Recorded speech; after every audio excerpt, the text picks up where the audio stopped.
Hello friends, you are welcome on my YouTube channel The Gurukul Learning। कल हमने आपको बताया था कि शिक्षा मनोविज्ञान है, उसका अर्थ, परिभाषा और प्रकृति। आज हम लोग डिस्कशन कर रहे हैं जो शिक्षा मनोविज्ञान का जो कार्यक्षेत्र है, स्कोप ऑफ एजुकेशनल साइकोलॉजी, उसके बारे में। शिक्षा मनोविज्ञान का जो कार्यक्षेत्र काफ़ी व्यापक है। आज कल हर जगह, हर क्षेत्र में यह जो शिक्षा मनोविज्ञान है कार्य कर रहा है। जैसे कि यहाँ पर आपने पॉइंट आपने देखा है, ये व्यवहार का अध्ययन। जो शिक्षा मनोविज्ञान है उसके द्वारा हम क्या करते हैं, जो बच्चे हैं उसके व्यवहार में हम परिवर्तन लाते हैं और परिवर्तन लाकर उसको सुधार के रास्ते पर ले जाकर उसको फिर विकास से जोड़ा जाता है। तो शिक्षा मनोविज्ञान निसंदेह ही बच्चों के व्यवहार का अध्ययन करता है। दूसरा जो पॉइंट है, सीखने संबंधी प्रक्रियाओं का अध्ययन, स्टडी ऑफ लर्निंग प्रोसेस। शिक्षा मनोविज्ञान में जो स्टडी ऑफ लर्निंग प्रोसेस है, ये शिक्षक और बालकों के बीच में होता ही है। इसमें शिक्षक सिखाने का कार्य बालकों को करता है और बालक सीखने का कार्य अध्यापकों से करता है। तो यह एक दूसरे से जुड़ा हुआ है। तीसरा पॉइंट जो है, व्यक्तित्व का विकास, स्टडी ऑफ पर्सनालिटी। शिक्षा मनोविज्ञान है क्या? शिक्षा मनोविज्ञान क्या है? बच्चों के जो व्यक्तित्व है, जो बालकों का जो व्यक्तित्व है, उसमें निखार लाता है। जो टीचर है वो ये सोचता है कि जो हमारे जो बालक है यानी उसके व्यक्तित्व में विकास हो, और विकास लाने के लिए वह शिक्षण के विभिन्न पद्धतियों से गुजरता है ताकि बच्चों में सुधार हो सके, उसका पर्सनालिटी जो डेवलप हो सके और वह आगे बढ़कर और आगे तरक्की कर सके। नेक्स्ट पॉइंट है, विकास की अवस्थाओं का अध्ययन, स्टडी ऑफ डेवलपमेंटल स्टेज। आप शिक्षा मनोविज्ञान के क्षेत्र में है क्या, जो बच्चे हैं वो विभिन्न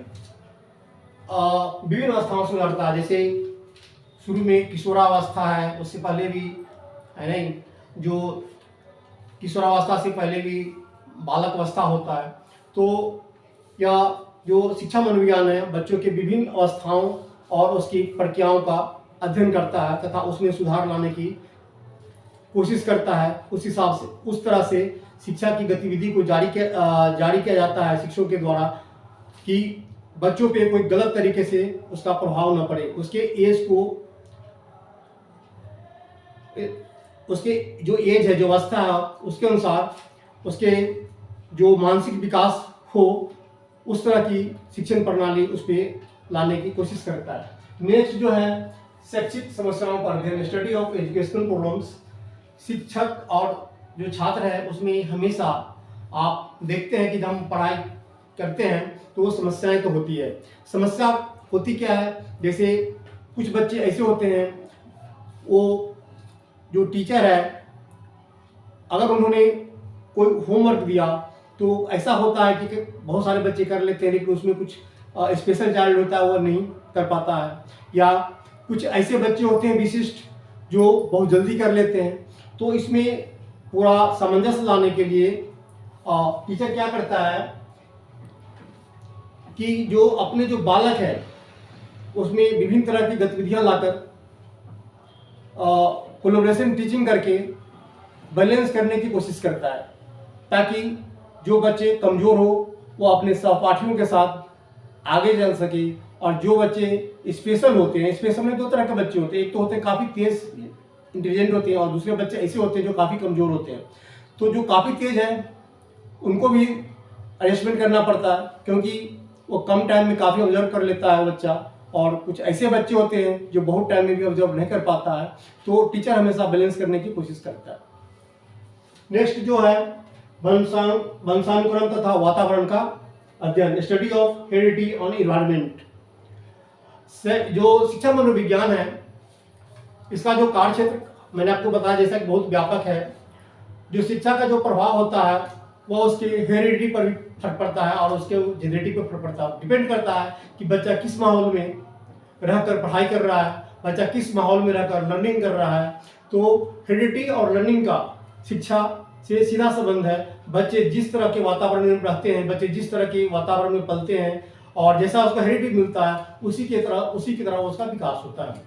नेक्स्ट जो है आपको विशिष्ट बालकों का अध्ययन, इसमें आपको मैंने बताया है विशिष्ट बालक दो तरह के होते हैं। एक तो होते हैं काफ़ी बच्चे जो इंटेलिजेंट होते हैं, बहुत कम टाइम में टीचर की कही हुई बातें ऑब्जर्व कर लेते हैं, और दूसरे वो बालक होते हैं जो और बच्चों के साथ नहीं चल पाते, जो उनको आप मेंटल रिटायरेशन में रख सकते हैं, मंद बुद्धि के छात्र होते हैं। उसमें क्या होता है, सीखने की क्षमता जो होती है कम होती है, उनका आईक्यू क्या होता है, बहुत कम होता है। तो इसमें दोनों तरह के जो बालक होते हैं, जो ज़्यादा समझदार बालक और जो मंद बुद्धि बालक है नहीं, उसका क्या होता है, इस शिक्षा मनोविज्ञान में उसका अध्ययन किया जाता है और टीचर के द्वारा कोशिश किया जाता है कि विशेष जो बालक है वो समान बालकों के साथ मिलकर अपना शैक्षिक जो कार्यक्रम है उसको आगे बढ़ाते रहें। और निर्देशन तथा परामर्श, यह एक ऐसा निर्देशन तथा परामर्श, यह एक ऐसा टॉपिक है, ये हमारे लाइफ में हर जगह जुड़ा है।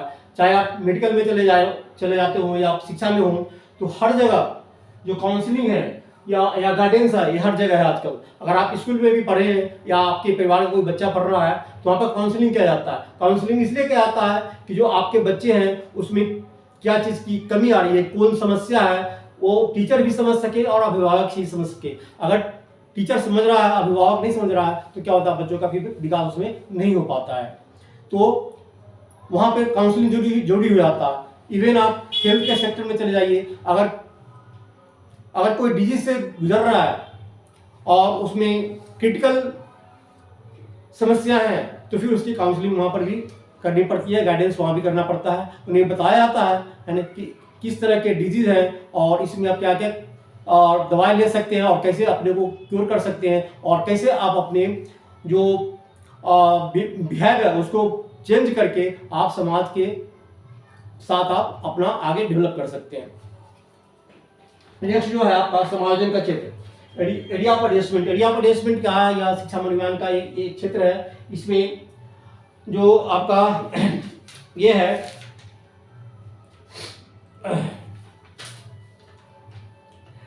जो कार्य क्षेत्र समायोजन का, ये जो संबंधी समस्या है इसमें इसका शामिल किया गया है, मतलब एडजस्टमेंट किया जाता है। एडजस्टमेंट मीन्स ये होता है कि जो बालक है, जो शिक्षक है और उसके कार्य प्रणाली, दोनों के कार्य प्रणाली में अगर विभिन्नता आती है तो कोशिश शिक्षक का ये होता है कि बच्चों को काफ़ी हद तक बातें पहुंच सके या बालकों के बीच में जो उनका सामंजस्य नहीं बैठ रहा है उस सामंजस्य को बैठाया जा सके। नेक्स्ट जो है आपका अध्ययन और प्रेरणा, लर्निंग एंड मोटिवेशन। शिक्षा मनोविज्ञान के क्षेत्र में लर्निंग और मोटिवेशन जो है काफ़ी महत्वपूर्ण कार्य करता है। इसमें बच्चों के लिए जरूरी होता है कि अगर बच्चे अगर पढ़ रहे हैं तो उसमें मोटिवेशन देना शिक्षकों का काम होता है। अगर उसमें मोटिवेशन आप नहीं देते हैं, एनफोर्समेंट नहीं आप करते हैं, तो वही बच्चे जो ज़्यादा सीख सकते हैं वो क्या होता है, अपने निचले स्तर में चले जाते हैं। और कुछ शिक्षक ऐसे होते हैं, अगर वो सही तरह से ट्रेंड है तो अपने जो बालक है उस पर ज़्यादा ध्यान देते हैं और उसको रेनफोर्समेंट देकर, पुनर्वलन देकर उन बच्चों का फिर वो विकास करते हैं। नेक्स्ट है मनोवैज्ञानिक परीक्षण। मनोवैज्ञानिक परीक्षण जो है शिक्षा के क्षेत्र में बहुत जरूरी होता है। कुछ बच्चे ऐसे होते हैं कि बहुत ही मंद बुद्धि के होते हैं, या कुछ बच्चे ऐसे होते हैं जो ऑटिज्म में होते हैं, उनमें लर्निंग कैपेसिटी बहुत कम होती है, या कुछ ऐसे भी बच्चे होते हैं जिन्हें जो इंटरेस्ट है अलग होता है, यानी कि वो पढ़ाई के क्षेत्र में तो उनका ये नहीं है, लेकिन कई क्षेत्र ऐसे होते हैं जहाँ पर उन बच्चों को एडजस्टमेंट करके विकास की धारा में उनको हम ला सकते हैं। तो इसके लिए कई टेस्ट होते हैं, जैसे कि आप टेस्ट जो है, जैसे कि जो बड़े मेडिकल में है उसमें ये IQ टेस्ट क्या आता है, बच्चे का IQ क्या है या उसका स्टेज क्या है, एज क्या है। कई बार ऐसे होते हैं कि बच्चे की एज तो ज़्यादा होती है लेकिन उस हिसाब से उसका विकास नहीं हो पाता, उनका जो मानसिक बुद्धि होती है वो बहुत कम होती है। तो इसका IQ के लिए टेस्ट होता है इसके लिए मेडिकल में। तो जो काउंसलर होते हैं वो जो अभिभावक को बताते हैं कि आप अपने बच्चे का किसी मेडिकल में जाकर टेस्ट करवावें, आप वहाँ का जो रिपोर्ट है आप हमें सौंपें, ताकि जो हमारे औसत जो बच्चे हैं उसके साथ एडजस्टमेंट करके बच्चों को हम विकास कर सकें। और नेक्स्ट है अनुसंधान का क्षेत्र। शिक्षा मनोविज्ञान के क्षेत्र में अनुसंधान का क्षेत्र है काफ़ी व्यापक है। इसमें होता क्या है, बहुत सारे टॉपिक अभी बचे हुए हैं जिस पर हमें काम करना है। मीन्स ये है कि अनुसंधान का जो कार्य है शिक्षा मनोविज्ञान के क्षेत्र में अभी भी चल रहा है। बहुत सारे ऐसे टॉपिक हैं जहाँ पर काम करने हैं, जहाँ पर बालकों के विकास के लिए अभी काम नहीं हुआ है, उस पर अभी भी रिसर्च चल रहा है। तो जो मैं आपको टॉपिक बताया हूँ ये बहुत ही इंपॉर्टेंट टॉपिक है। ये आपको जितने भी टेट एग्जाम है या DSSB एग्जाम है या KBS के एग्जाम है जो आप देते हो, तो साइकोलॉजी के जो पेपर देते हो, पार्ट 1 का जब पेपर देते हो PRT के एग्जाम के लिए, उसमें क्या 100 नंबर का ये क्वेश्चन होता है PRT में। इवन आप DSSB में चले जाओ या जो स्टेट लेवल का जो एग्जाम होता है TAT के लिए, वहाँ पर 100 नंबर का एग्जाम होता है। तो इस चीज़ पे ज़्यादा बल दिया जाता है। जो बच्चे साइकोलॉजी जिनका सही होगा वो पेडागोजी जो उसके संबंधी जो क्वेश्चन बहुत सारे आते हैं, तो आप उसको सही तरह से करके फिर आ सकते हो।